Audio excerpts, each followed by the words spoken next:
बहुत स्वागत है सर आपका कार्यक्रम बहुत में। बहुत धन्यवाद। एक युवा सांसद से लेकर एक युवा डिप्टी सीएम, कैसा ये सफर रहा? और अब चूंकि गठबंधन की सरकार आधा कार्यकाल अपना पूरा कर चुकी है, डिप्टी सीएम के नाते कैसे देखते हैं?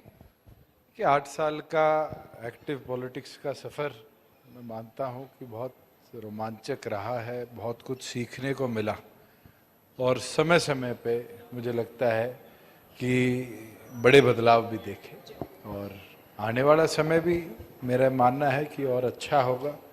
और जिस विजन के साथ हम काम कर रहे हैं कि प्रदेश को आगे लेके जाएं, देश के अंदर कैसे नई चीज़ें डेवलप हो, उसके ऊपर मैं ये मानता हूं कि हमने चाहे एज मेंबर ऑफ पार्लियामेंट जो बातें रखी वो भी केंद्र को उस समय मददगार रही और कई ऐसी चीज़ें थी जो केंद्र सरकार ने इम्प्लीमेंट करी। और इस 2.5 साल से ऊपर के समय में प्रदेश के अंदर भी हमने कई ऐसे ऐतिहासिक कदम उठाए जिसने मॉडर्नाइजेशन, डिजिटलाइजेशन की और प्रदेश को एक नई दिशा दी। मैं एग्जाम्पल कोट कर सकता हूँ कि किसान को पहले फसल का पैसा मंडी के आड़ती के थ्रू मिलता था और आड़ती को बारी बारी किसान अप्रोच करता था और किस्तों में उसका पैसा मिलता था, हिसाब होने में समय लगता था। और आज ये सुविधा हमने देने का काम किया है कि वो अपनी फसल जैसे ही मंडी में लेकर आएगा और गोदाउन में जैसे ही उसकी फसल लगेगी, उस पूरे प्रोसेस के 72 घंटे के अंदर अंदर किसान के खाते में हम पैसा ट्रांसफ़र कर देते हैं, जो कि मुझे लगता है हर एक की सोच थी मगर इम्प्लीमेंट करना पॉसिबल नहीं था। आज हमने कर दिखाया और इंफॉर्मेशन टेक्नोलॉजी का लाभ हमने उठाया। अब हम एक नया कदम और उठा चुके हैं कि किसान की अगर फसल खराब होती है तो उसको रिपोर्टिंग का कोई तरीका नहीं था। पटवारी जाता था, गिरदावरी करके आता था, वो अपनी रिपोर्ट तहसीलदार को देता था, तहसीलदार अगर उसको वेरीफाई करता था डीसी को जाती थी, डीसी फिर प्रदेश सरकार को भेजती थी, प्रदेश सरकार भी डिसम्बर्स करती थी पैसा, वो डीसी के पास जाता था ट्रेजरी में, फिर कानूगो घूमते थे, पटवारी घूमते थे ढूंढते हुए फार्मर्स को। एक खेवट में अगर 10 हिस्सेदार हैं तो उन 10 हिस्सेदारों को। और अब हम उसको एक नए लेवल पर लेकर जा रहे हैं कि हम टेक्नोलॉजी का लाभ लेकर किसान को ये ताकत देंगे कि किसान अपनी खराबे को अपलोड करे और डिजिटलाइजेशन की मदद से पटवारी भी उस जीपीएस कोऑर्डिनेट पे जाके उसको वेरीफाई करके आए। वो रिपोर्ट सरकार को भी आएगी और वही रिपोर्ट किसान को भी जाएगी। जो बारी बारी ये कहा जाता था कि जी मेरी रिपोर्टिंग प्रॉपर नहीं हुई, कहीं ना कहीं वो और पारदर्शी हो जाएगा, फास्ट हो जाएगा, डिजिटलाइज हो जाएगा और लाभ किसान को हम दे पाएंगे। तो ये कदम है और मैं मानता हूँ कि हमने साफ नीयत के साथ कैसे प्रदेश आगे बढ़े इस सोच के साथ ये कदम उठाए और वी आर सक्सेसफुल। चूंकि आप युवा हैं और युवा आपको काफी पसंद करते हैं तुलनात्मक रूप से, आपने एक बड़ा वादा किया था 75% आरक्षण का, वो आपने कंप्लीट कर दिया है। इसके अलावा आपको क्या लगता है डिप्टी सीएम के नाते आपने युवाओं के लिए क्या किया जो कि एक मील का पत्थर साबित हुआ या आने वाले वक्त में युवा आपके साथ जाएं? देखो, सबसे बड़ा कदम तो प्राइवेट सेक्टर के अंदर उनकी हिस्सेदारी सुनिश्चित करना थी और वो क्योंकि बहस कंप्लीट हो चुकी है, माननीय हाईकोर्ट के विचाराधीन है, जैसे ही निर्णय आएगा हम प्रदेश में उसको इम्प्लीमेंट करेंगे। और मुझे उम्मीद है कि फेवरेबल, जैसे महिलाओं को 50% हिस्सेदारी पंचायतों में देने का हमारा फैसला था, चैलेंज हुआ, स्टे हुआ, मगर हमारे फेवर में उस पर निर्णय हुआ और आज हम तैयारी कर रहे हैं पंचायती राज चुनाव की। वैसे ही मैं तो उम्मीद पूरी करता हूं कि जिस दिन आएगा आप देखेंगे कि एक रेवोल्यूशन होगा प्राइवेट सेक्टर में, जो क्वालिफाइड यूथ है उसको एम्प्लॉयमेंट का। उसके साथ साथ पिछले 1 वर्ष में 28,000 करोड़ का निवेश इंडस्ट्री का हरियाणा में आना, ये एक बहुत बड़ी बात है। इंडिया की सबसे बड़ी आप कह दो सिंगल चेक अगर लैंड परचेज कोई करी तो 2400 करोड़ की मारुति ने करी है और एक मेगा प्लांट आ रहा है, एक मदर प्लांट आ रहा है। और मैं ये मानता हूं कि एक मदर प्लांट कम से कम 100 से कम नहीं, उससे ही ज़्यादा सब्सिडरीज को, एंसिलरीज को वहाँ पर इस्टेब्लिश करेगा। और आप खुद सोचिए, मारुति की गाड़ियाँ बनेगी, सुजुकी की मोटरसाइकिल बनेंगी, तो उनका भी एस्टिमेशन है कि हम 13,000 के आसपास रोजगार दे पाएंगे। ऐसे ही हमने एडिशनल एक सीमेंट प्लांट अभी अप्रूव किया है। उसके साथ हमारा ग्रासिम जो आदित्य बिरला ग्रुप का है, उनका एक नया पेंट का सेटअप पानीपत के अंदर हो रहा है, कोका कोला ने अपना रोहतक के अंदर एक प्लांट इस्टेब्लिश किया, फुटवेयर पार्क को मैं विजिट करके आया था बहादुरगढ़ को, वो लोग खुद अब एडिशनल लैंड मान रहे हैं और हमने चॉकआउट कर ली है कि हम रोहतक के अंदर फुटवेयर पार्क के लिए 500 से 700 एकड़ जमीन डेडिकेट करेंगे HSIDC के अंदर, जिसमें प्रॉपर फुटवेयर पार्क हम एक और डेवलप कर पाए बहादुरगढ़ की तर्ज पे, जिससे और एम्प्लॉयमेंट इस सेक्टर में है। और आपको भी हैरानी होगी कि जो सिंथेटिक शूज़ हम पहनते हैं, लेदर शूज़ नहीं, पहले 100% निर्यात होता था चाइना से, ताइवान से, इंडोनेशिया से। अब ये हालत हो गई है कि 70% इंडिया की कंजम्पशन को हरियाणा प्रोड्यूस कर रहा है, और एक बहुत बड़ी अचीवमेंट है। और मेरा तो ये टारगेट है कि उस इंडस्ट्री को हम और MSME के माध्यम से मोटिवेट करें कि वो 70 बढ़ के 90 हो, 95 हो, कि हरियाणा जैसे आज ऑटोमोबाइल मैन्युफैक्चरिंग का एक हब है, वैसे ही फुटवेयर मैन्युफैक्चरिंग का भी एक हब। आप ये मानते हैं निवेश खूब आया है और इससे युवाओं को रोजगार मिलेगा? आपने मारुति का जिक्र किया सर, मारुति को लेकर विपक्ष भी लगातार सरकार को घेरता रहा। अब खरखोदा में जो प्लांट लगाया जाएगा वाकई बड़ी उपलब्धि है, खरखोदा को ही क्यों चुना गया और किस तरह की चुनौती आप लोगों के सामने रही? देखिए, मारुति को 3 लोकेशन ऑप्शन के तौर पे दिए गए थे। पहली प्रेफरेंस उनकी खरखोदा रही, उनने अपने लैंड टेस्टिंग और अलग अलग टेक्निकल चीज़ें चेक करवाई।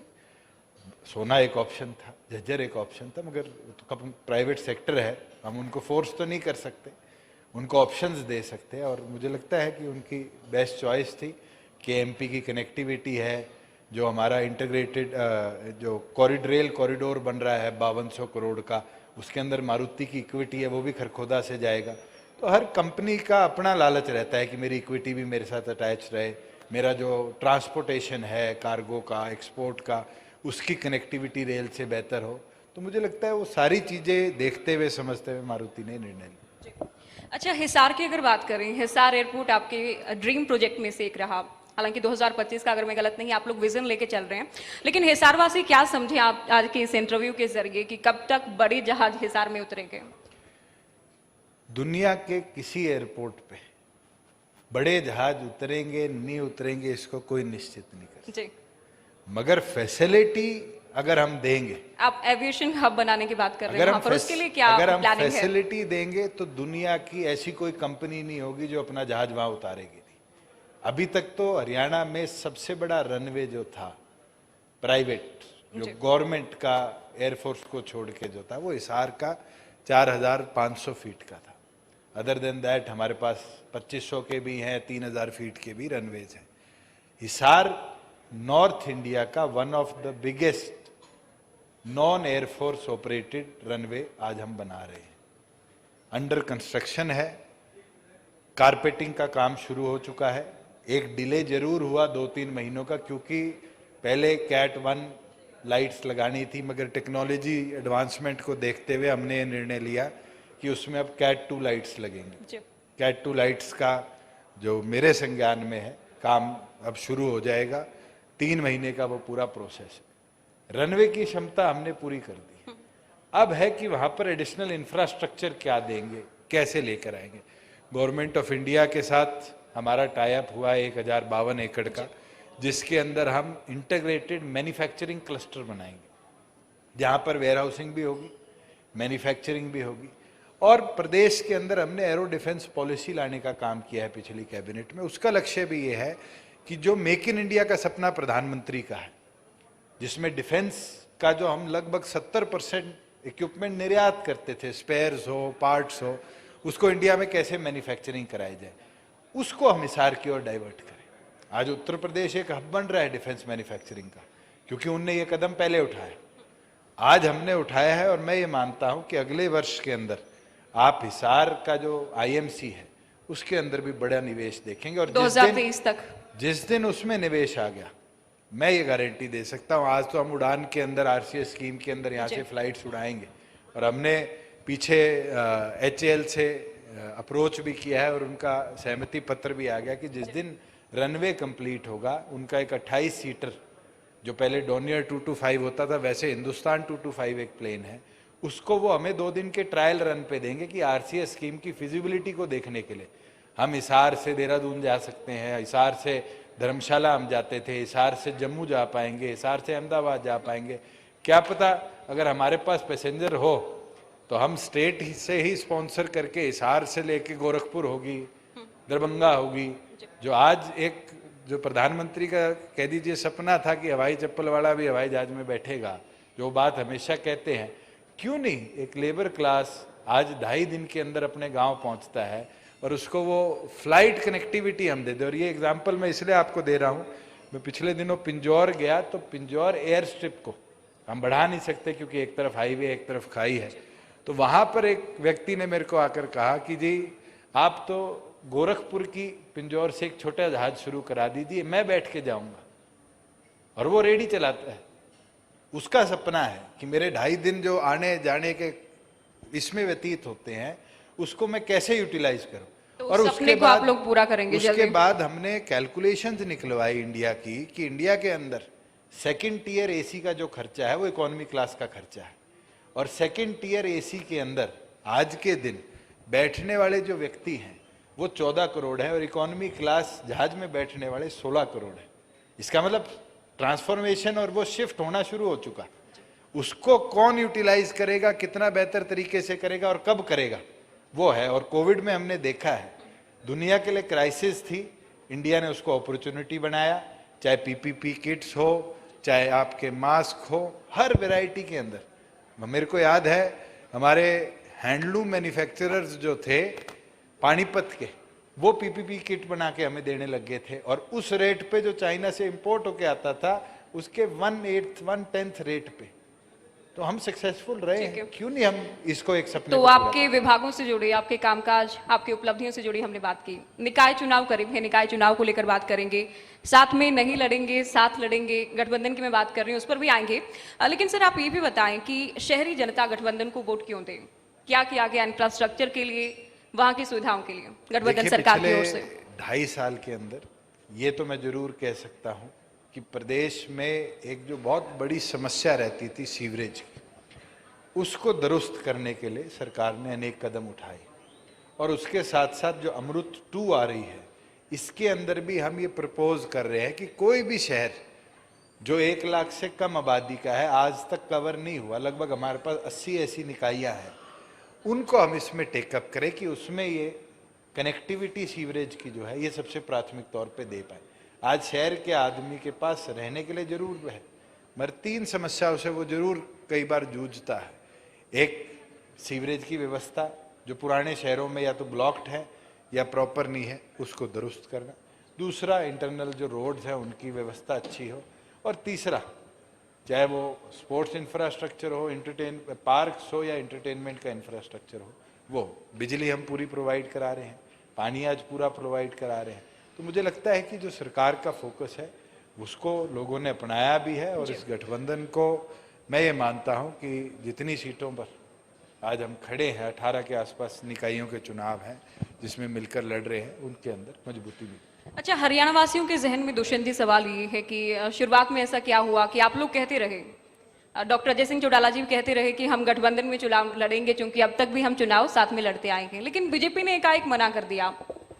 और बीजेपी ने जब चाहा कि साथ में लड़ेंगे तो जेजेपी उसके लिए भी तैयार हो गई। क्या ऐसा नहीं कि बड़ी पार्टी, लीडिंग पार्टी अपने हिसाब से जेजेपी को चला रही है? आपके समर्थक कैसे देखें इसे? मैं एक चीज बोल सकता हूं कि अलायंस है, और अलायंस जब ही चल सकता है जब दोनों मिलके चले। निर्णय हिसार में क्या हुआ वो हमारे संगठन का निर्णय नहीं था, भारतीय जनता पार्टी की स्टेट लीडरशिप ने निर्णय लिया।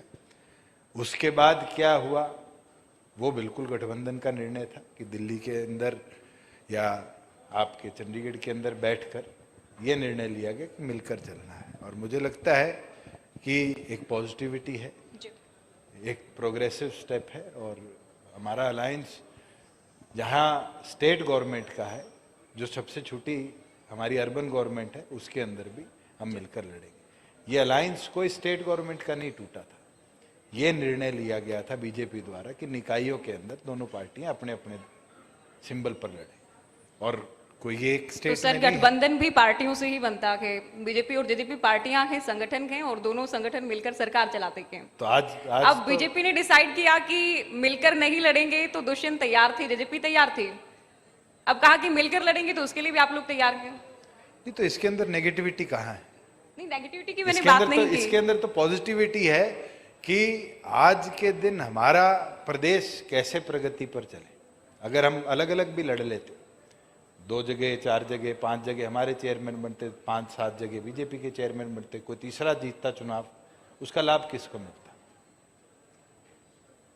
आज के दिन हरियाणा को कैसे प्रोग्रेस पे लाया जाए, इस विजन के साथ अर्बन वोटर भी तो ये देखेगा कि आज गवर्नमेंट का जो जॉइंट कैंडिडेट है, अगर वो निकायों में जीतता है तो सरकार प्रगति के अंदर उसको और थ्रस्ट भी देने का काम अभी जिस पर बात की वो एक फैक्टर है, एक पहलू है कि क्या आप लोग बीजेपी के हिसाब से चलते हैं। दूसरा ये कि कहीं आप लोग मजबूरी तो नहीं है बीजेपी की कि आप लोगों के बिना नहीं जा पाए चुनाव में। मैं इतना जरूर इस आपके सवाल पे बोलना चाहूँगा कि हमने ये निर्णय जब गवर्नमेंट बनाई थी प्रदेश के अंदर, जब लिया था कि मिलकर 5 साल चलेंगे, और हम उस पॉजिटिव माइंडसेट के साथ और पॉजिटिव माइंडसेट के साथ आगे बढ़ते रहे। भारतीय जनता पार्टी भी पॉजिटिव माइंडसेट के साथ ही हमारे साथ चल रही है। आगे भविष्य में क्या होता है और किसका क्या निर्णय होता है, इसको आज आपकी डिबेट में प्रूव करना और कहना ये तो पॉसिबल नहीं होगा। पॉजिटिव माइंडसेट है बीजेपी का। सर ऐसा तो नहीं कि कुछ नेता हैं जो जेजेपी के लिए पॉजिटिव नहीं है, या कुछ नेता हैं जो नहीं चाहते कि 5 साल गठबंधन चले, या ऐसा तो नहीं कि दिल्ली से बातें मान ली जाती हैं जेजेपी से जुड़ी और यहाँ हरियाणा में कोई है कोई नेता? मैं चाहता हूँ ये अलायंस रहे, चीफ मिनिस्टर चाहते हैं ये अलायंस रहे, इसमें तो कोई दुविधा नहीं। सीएम और डिप्टी सीएम चाहते हैं गठबंधन रहे हरियाणा में। जी। हमारे सारे विधायक पॉजिटिव हैं, बीजेपी के सारे विधायक पॉजिटिव हैं, उसके साथ प्रदेश सरकार का अलायंस तो मजबूती से चलेगा। जहां बात प्रदेश के अंदर संगठनों को इकट्ठा चलाने की बात है, ये संगठन की सोच है। अगर कल मैं करनाल में संगठन की मीटिंग लूंगा, चीफ मिनिस्टर की कॉन्स्टिट्यूएंसी है, मैं भी 4 बार सोचूंगा। वो उचाड़ा आएंगे तो जरूर वो भी मेरे से विचार करेंगे। आज हमने टसल करके तीसरे को तो लाभ नहीं देना इसका, और कई लोग तो आज इंतजार में बैठे हैं टूट जाए। और मुझे याद है, ये ऐसा तो नहीं कि बीजेपी में भी कोई हो कोई नेता, कोई बड़े नेता। मुझे याद है कि जब हमने दिवाली वाले दिन ओथ ली थी, उस दिन एक स्टेटमेंट दी थी कि 15 दिन में सरकार टूटेगी, दी गई थी आपके तो चैनल के पास। तो विरोधी दल कहेंगे ना। और 15 महीना हुआ, 6 महीना हुआ, 6 महीना किसान आंदोलन हुआ, किसान आंदोलन भी खत्म हो गया, और उसके बाद भी आज तक प्रदेश सरकार तो मजबूती से चल रही है। बिल्कुल निर्णय संगठनों के होते हैं। अगर कल जेजेपी की संगठन की बैठक होगी और जेजेपी के अंदर ये निर्णय लिया जाएगा कि हमें डिसीजन लेना है, करना है, तो जरूर एक बारी मैं बीजेपी से चर्चा करूंगा। और उसके साथ अगर हमारे संगठन के कुछ अगेंस्ट है जो बीजेपी नहीं कर सकती, तो जरूर हमें भी कोई निर्णय लेना पड़ेगा। मगर मैं ये अश्योर कर सकता हूं कि स्टेट के अंदर हमारा माइंडसेट बड़ा पॉजिटिव है, क्लियर है, और बीजेपी की लीडरशिप का माइंडसेट क्लियर है। और इसीलिए जो ये दूर हुए, पास आए, तो घर में भी लड़ाइयाँ हो जाती है। ये लड़ाई थी फिर? नहीं, मैं तो आपको वैसे बता रहा हूँ, घर में भी लड़ाइयाँ हो जाती है, 2 भाइयों में भी लड़ाइयाँ हो जाती है, दूर होते हैं, पास आते हैं। जी। अच्छा, आप बार बार जब भी गठबंधन से जुड़ी बात की जाती है, आप कहते हैं कभी कहा गया विधानसभा में 15 दिन चलेगा, कभी 1 महीने, कभी 6 महीने, कभी किसान आंदोलन के बाद खत्म हो जाएगा। सर आप ये बताएं कि आपके जो समर्थक हैं वो आपको सीएम के तौर पर देखते हैं, और भावी सीएम के तौर पर पहले भी आपको प्रोजेक्ट किया गया था। अगर आप लोग साथ मिलकर चुनाव लड़ेंगे तो कैसे ये ड्रीम पूरा हो पाएगा, और कैसे इस नारे को लेकर चलेंगे कि दुष्यंत चौटाला भावी सीएम के? मैं एक चीज तो आपको बोल दूं कि कार्यकर्ता संगठन की रीढ़ की हड्डी है, और उसका विजन संगठन को एक ऊंचाई पर लेके जाता है। मैं कब बढ़ूंगा, कैसे बढ़ूंगा, मैं इसका लालची नहीं हूं। आपको चाहिए तो मैं कल छोड़ देता हूं। हाँ, हमारा संगठन मजबूत करना है, ये मेरा विजन है, और इसको कैसे मजबूत करना है इसके ऊपर हम काम कर रहे हैं। फील्ड के अंदर डॉक्टर अजय सिंह चौटाला जी काम कर रहे हैं, सरदार निशांत सिंह जी काम कर रहे हैं, और उसके साथ कोई भी ऐसा विधायक नहीं है जो अपनी फील्ड छोड़ता हो, कोई ऐसा जिला प्रदेश प्रधान या हल्का प्रधान नहीं है जो अपनी फील्ड छोड़ता हो, सब अपनी जगह। और बीजेपी भी पैरेलली काम कर रही है। बीजेपी के राष्ट्रीय अध्यक्ष हिमाचल में जाके, घर में जाके, और बूथ के रिप्रेजेंटेटिव के घर पे बोर्ड लगा कर आते हैं, उससे बड़ी बात क्या है? अच्छा, आपने बीजेपी के राष्ट्रीय अध्यक्ष का जिक्र किया, अभी मुलाकात हुई है आपकी दिल्ली में, क्या कोई निकाय चुनाव को लेकर, राज्यसभा चुनाव को लेकर, हरियाणा के राजनीतिक हालात को लेकर, या कुछ और चर्चा? बिल्कुल, राज्यसभा का चुनाव एक इम्पोर्टेंट चुनाव है और उसके अंदर हमने एक कैंडिडेट को समर्थन दिया है और बीजेपी का भी समर्थन उस कैंडिडेट के पक्ष में कल आया है और कई ऐसे हमारे इंडिपेंडेंट साथी भी हैं जिनने भी अपना समर्थन दिया है और आज अलोपा के अध्यक्ष ने भी अपना समर्थन दिया है। और मैं तो अपील भी आपके माध्यम से करता हूं कि और जो साथी बचे हैं या जिनको उठाकर ले जाया गया है वो भी जरूर इस पे विचार करें कि हमने तो प्रदेश का बेटा दिया है, अब तो इम्पोर्ट होके आने लग गए दूसरी पार्टियों में, तो उस चीज़ को समझते हुए देखते हुए और इसको जरूर आप मान के चलिए कि हम मजबूती से चुनाव को जीतेंगे। अच्छा, ऐसा क्या हुआ कि दुष्यंत विदेश दौरे से आते हैं और सीधा जेपी नड्डा से मुलाकात करते हैं, क्या मायने इस मुलाकात के? मेरी उनसे पीछे चर्चा भी हुई थी और उस दौरान मेरा बाहर जाने का बना हुआ था और मैंने उनसे निवेदन भी किया था कि जैसे मैं आऊँगा मैं आपसे मिलना चाहता। तो कर्टसी तो तौर पे तो मैं अमित शाह जी से भी, प्राइम मिनिस्टर से भी, जेपी नड्डा जी से भी, राजनाथ सिंह जी से भी, जो मेरे साथ मेंबर ऑफ पार्लियामेंट भी रहे हैं कोइंसिडेंटली, निरंतर मिलता आया हूँ और मिलता रहता हूँ और बिल्कुल अलायंस की बात भी है। अगर हमने प्रदेश के अंदर स्मूथ फंक्शनिंग रखनी है और मजबूती से सरकार को आगे बढ़ाना है तो ये healthy relation is very important also. जी, राज्यसभा चुनाव को लेकर बात की, सोशल मीडिया पर बातें चली कि एक जो उम्मीदवार हैं वो जेजेपी से हो सकती है राज्यसभा के लिए, क्या ये फिजिबल नहीं था? क्या एक उम्मीदवार जेजेपी से नहीं है समर्थित? अगर हमारे पास 30 होते जी। मैं उसको इलेक्शन सिंबल पे लड़वा देता, मगर आज के दिन जी, हमारे पास तो 10 ही विधायक हैं और आंकड़ा तो 30 पे ही आपको राज्यसभा में भिजाएगा।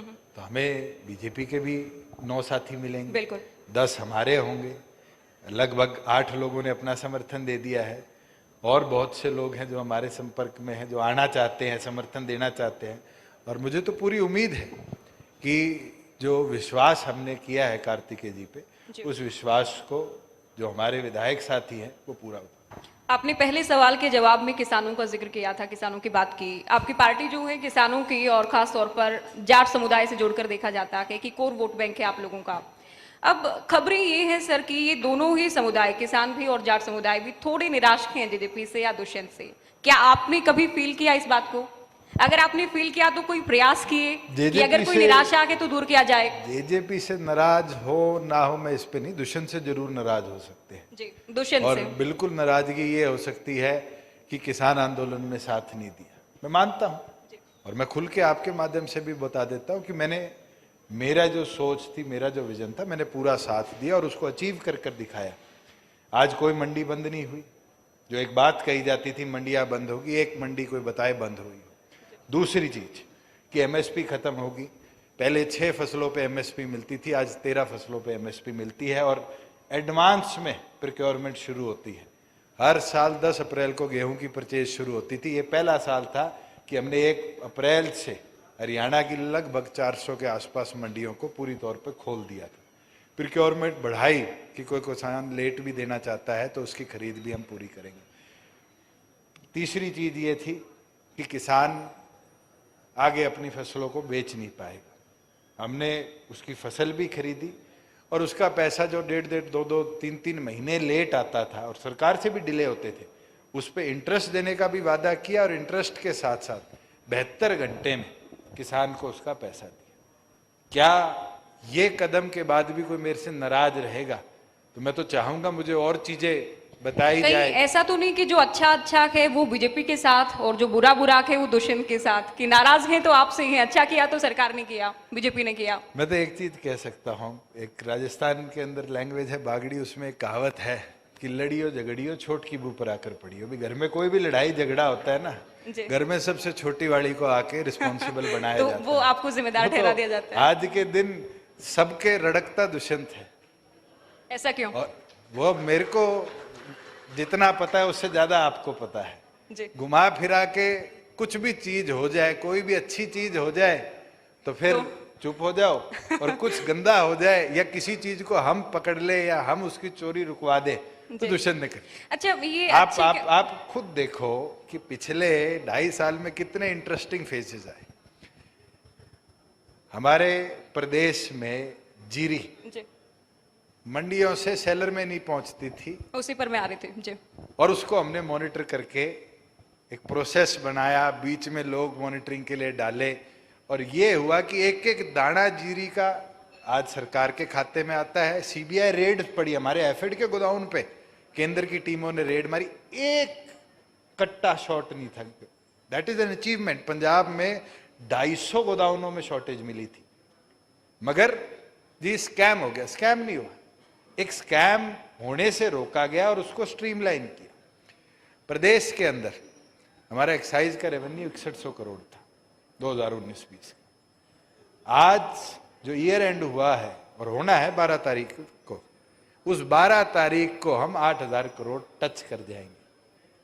और आपसे इंटरेस्टिंग चीज बताता हूं कि अभी तक हमारे सारे लिकर वेंड ऑक्शन नहीं हुए।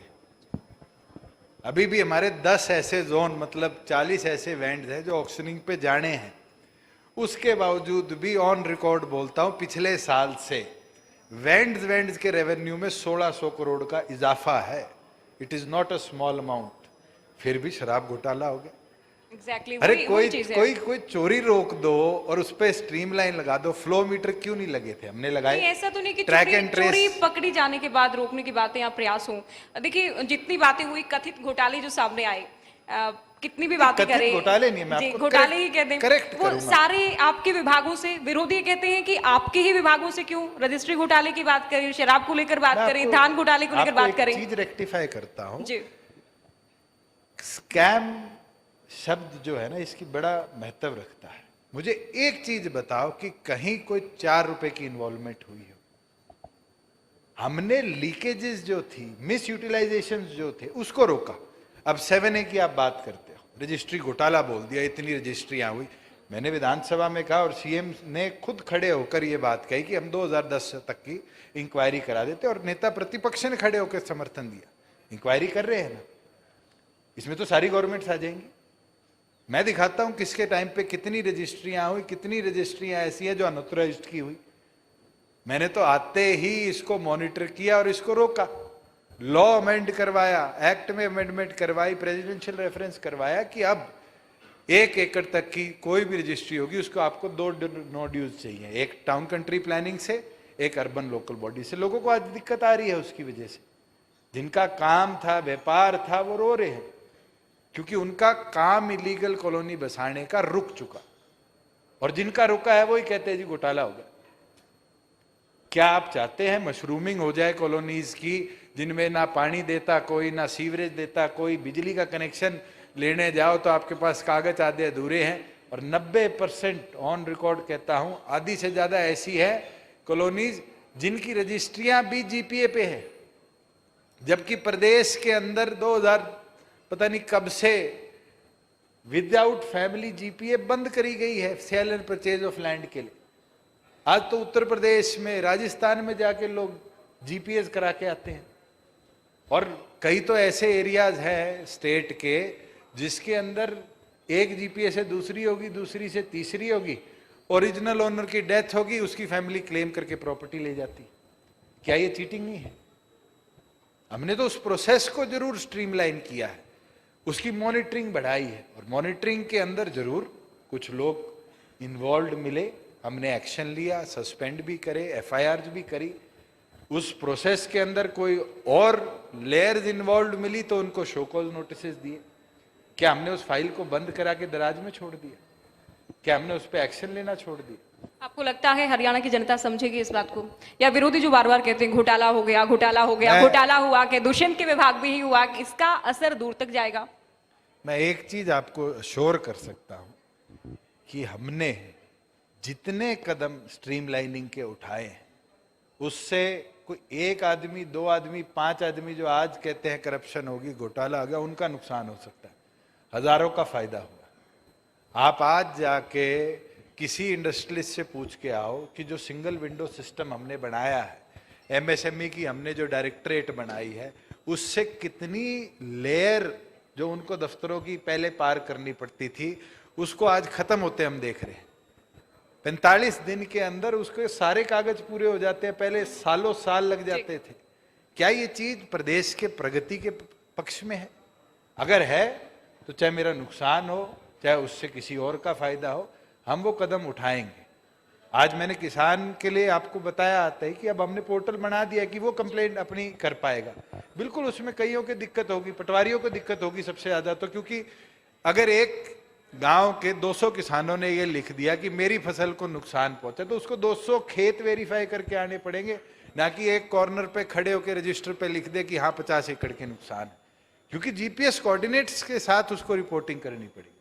फायदा किसका होगा? अच्छा, राजनीतिक सफर पर आएंगे। आपने विस्तार से बताया कि ये घोटाले नहीं, स्कैम नहीं है, ये आप लोगों ने मॉनिटरिंग की है, उस पर कार्रवाई की है, ठीक है। सर, आप जब सांसद होते थे आपकी लाइकिंग बहुत थी, आपका जो पॉलिटिकल ग्राफ है वो बहुत हाई था। आप इन 2.5 साल में क्या मानते हैं ग्राफ डाउन आया है? आपकी छवि, राजनीतिक छवि में क्या कोई सुधार की या फिर नेगेटिव हुई है पहले से? मैं तो बिल्कुल नहीं मानता कोई नेगेटिव हुआ है। हाँ, समय अनुसार विजन इंप्रूव भी होता है, विजन चेंज भी होता है। मुझे याद है वो दिन भी जब मैं पार्लियामेंट के अंदर सरकार के विरोध में ट्रैक्टर लेकर गया था, और मुझे वो भी दिन याद है जब लोग मेरे विरोध में ट्रैक्टर लेकर आए। जब आप गवर्नमेंट में हैं तो आपको विरोध झेलना पड़ेगा, और विपक्ष के अंदर है तो ना चाहते हुए भी विरोध करना पड़ेगा। ये तो एक सिक्के के दो पहलू हैं, आप कौन से पहिए पे बैठे हैं।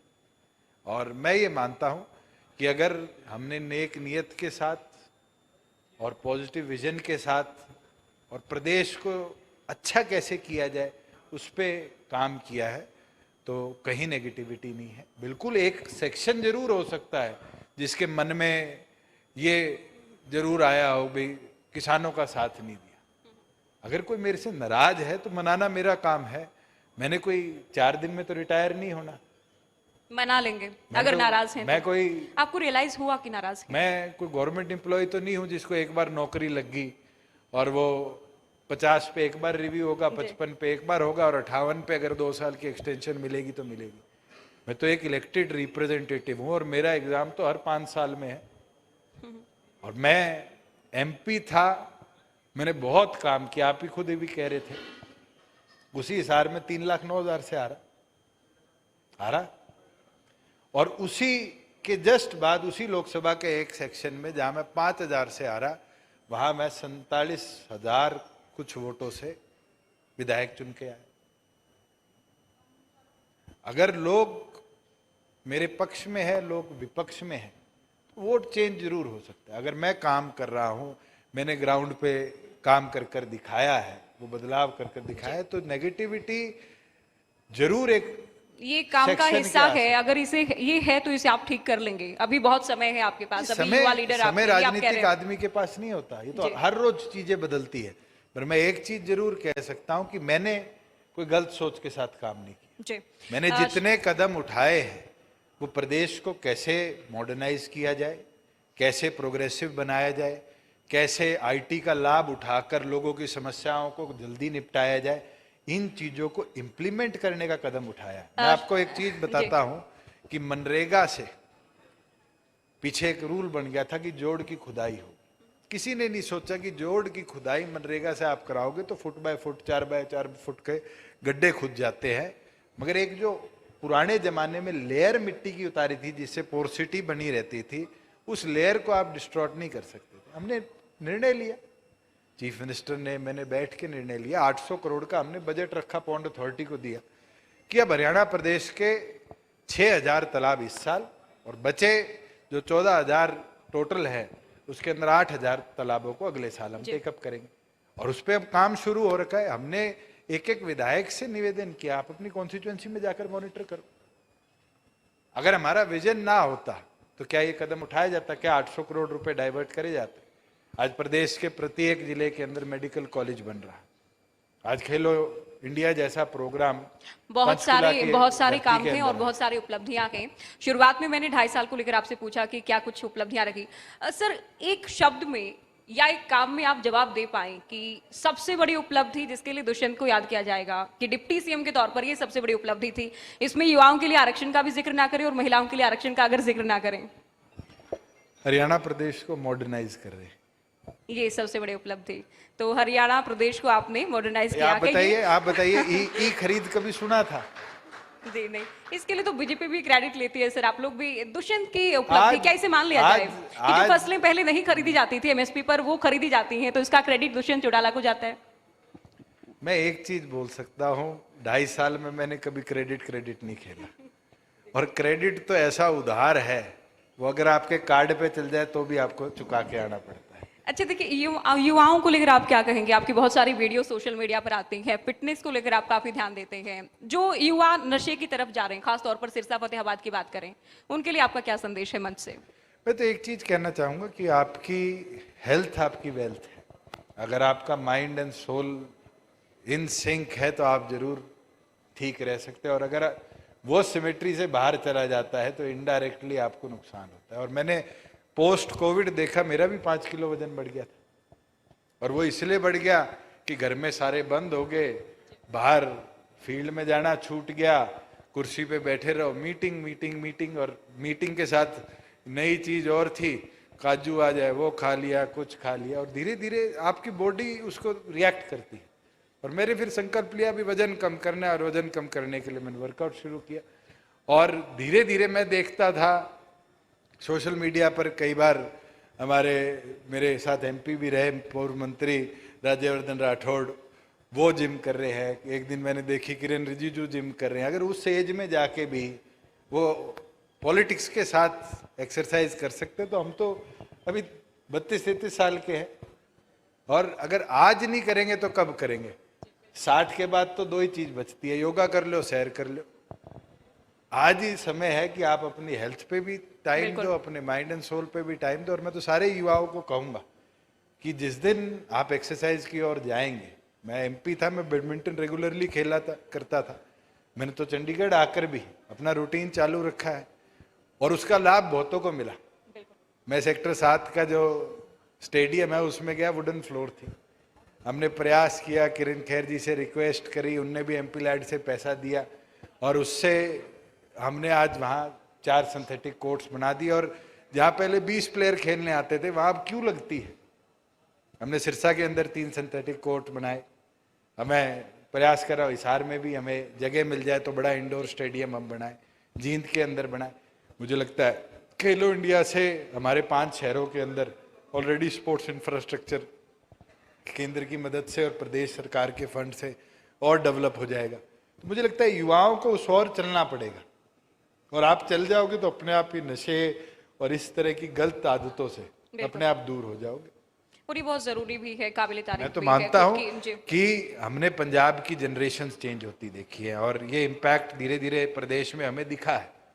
पंजाब के एक समय पर फौज में बहुत जवान हुआ करते थे, आज उठाकर देखो तो पंजाब एक बड़े कम नंबर्स पे आ गया। हम आज 10 से 10.5% के बीच में तीनों आर्म्ड फोर्सेस में अपने जवान देते हैं, और ये अगर हम नहीं कंट्रोल कर पाएंगे और ये नारकोटिक्स जैसी बीमारी हमारे सिस्टम में एम्बेड हो जाएगी तो ये नंबर भी डिक्लाइन हो नहीं, जाएगा। आपसे सीखने की जरूरत है, क्योंकि पंजाब से लगती सिरसा से आप आते हैं, पॉलिटिक्स के साथ साथ आप वक्त देते हैं फिटनेस को भी। सर, पॉलिटिक्स से जुड़ा अंतिम सवाल इंटरव्यू का, चूंकि 2.5 साल से अधिक समय हो गया है, 2024 में एक बार फिर से आपको चुनाव में जाना है, हालांकि समय है अभी, लेकिन हरियाणा की राजनीति के मैदान को आप कैसे देखते हैं 2024 में? कहीं ऐसा तो नहीं कि गठबंधन के साथ जेजेपी या दुष्यंत अपनी पहचान खो दें, या फिर उतनी ना हो जितनी पिछले इलेक्शन में थी? देखिए, आज कहना क्या 2024 में होगा बहुत अर्ली है। हमारी सोच बड़ी साफ है, हमारे राष्ट्रीय अध्यक्ष की सोच बड़ी साफ है कि हम पॉजिटिविटी के साथ इस अलायंस को निभाएंगे और निभाते रहेंगे।